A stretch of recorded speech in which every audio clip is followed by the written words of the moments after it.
চোরাইবাড়ি থানার রুটিন তল্লাশিতে অর্ধ কোটি টাকার শুকনো গাঁজা জব্দ, পলাতক চালক।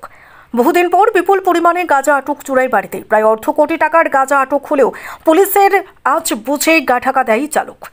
যাই হোক, পুলিশের প্রাথমিক অনুমান মতে ত্রিপুরার রাজধানী আগরতলা থেকে বিহারে পাচারের পথে চোরাইবাড়ি থানার নাকা পয়েন্টে ধরা পড়ে গাড়িটি।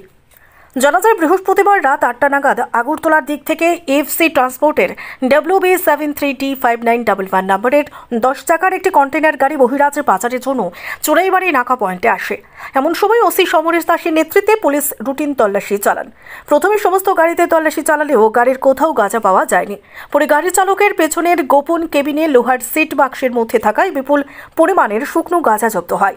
5 কেজি ওজনের 15 প্যাকেট ও 10 কেজি ওজনের 20 প্যাকেট করে মোট 275 কেজি গাঁজা উদ্ধার হয়, যার কালোবাজারি মূল্য প্রায় 50 লক্ষ টাকা হবে বলে জানান মহকুমা পুলিশ আধিকারিক দেবাশিস সাহা। এদিকে পুলিশের এই তল্লাশি ব্যবস্থা দেখে গাড়ির চালক পালিয়ে যায়, তাই ধরপাকড়ের কোনো খবর নেই। এছাড়া এই অভিযানে চোরাইবাড়ি থানার ওসি সমরেশ দাস ও মহকুমা পুলিশ আধিকারিক দেবাশিস সাহা ছাড়াও ডিসিএম জিনিয়াস দেববর্মা উপস্থিত ছিলেন। মহকুমা পুলিশ আধিকারিক জানান, সম্পূর্ণ তদন্ত করে এই কাণ্ডে জড়িতদের বিরুদ্ধে NDPS ধারায় মামলা দায়ের করা হবে। চোরাইবাড়িতে আমাদের 24/7 একটা নাকা আছে, সেই নাকাতে সব গাড়ি আমরা চেক করি। তো আজকে অনুমান 5:30 নাগাদ আমরা একটা ত্রিপুরা থেকে আসামের দিকে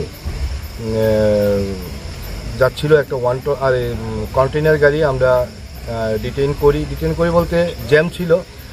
তো সেই জ্যামে গাড়িটা চোরাইবাড়ি গেটের সামনে ছিল। গাড়িটার নাম্বার WB73D5911। তখন গেটে প্রচণ্ড জ্যাম ছিল, সেই জ্যামের সুযোগ নিয়ে গাড়ির যে ড্রাইভার ছিল সে পালিয়ে যায়, কিন্তু আমরা গাড়িটিকে আটক করে সেই গাড়িটির সিক্রেট চেম্বার থেকে আমরা 35টি প্যাকেটে 275 কেজি শুকনো গাঁজা আমরা উদ্ধার করি।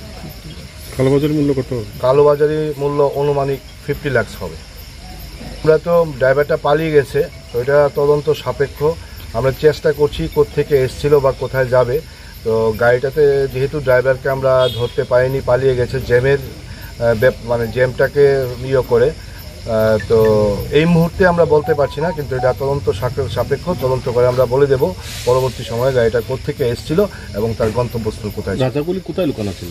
গাঁজাগুলি যে আপনারা দেখতে পাচ্ছেন সেই গাড়িটার উপরে একটা সিক্রেট চেম্বার ছিল, সেটাকে আমরা কেটে তার ভিতর থেকে গাঁজাগুলি উদ্ধার করি। চোরাইবাড়ি থেকে কিশোর মল্লিকের রিপোর্ট, সত্যের খোঁজে 24 ঘন্টা।